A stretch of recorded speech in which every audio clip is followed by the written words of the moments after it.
মানে তো কাশীপুরবাসী আমরা একটি মানে দেশটা আমাদের কাশীপুরের মগের মুলুকের মতো পরিস্থিতি, তারই একটা উদাহরণ হিসাবে আমি এসেছি দেবকের এই যে মাদ্রাসার পরবর্তীতে হাশেমবাগ মসজিদের পাশেই একটা বাড়ি।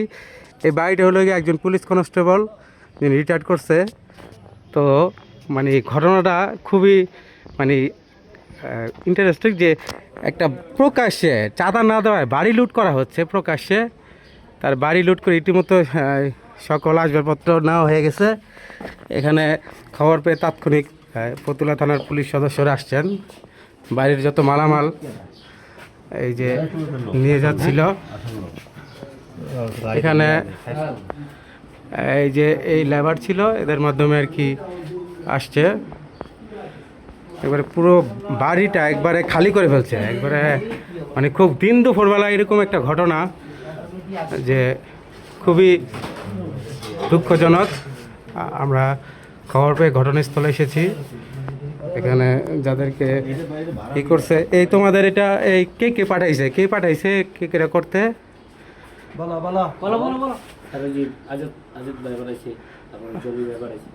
কি বলছে তোমাদের পাঠাইছে?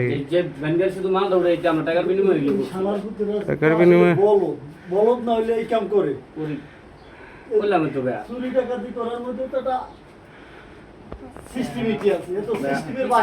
এখানে পুলিশ অভিযান চালাবে। এখানে খবর পাওয়া গেছে যে এখানে প্রায় সন্ত্রাসী চাঁদাবাজির ঘটনা ঘটে।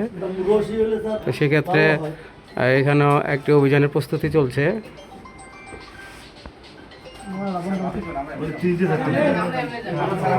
আরেকটা বিষয় হচ্ছে যে এই প্রতিবন্ধীর মোবাইলটাও নিয়ে গেছে।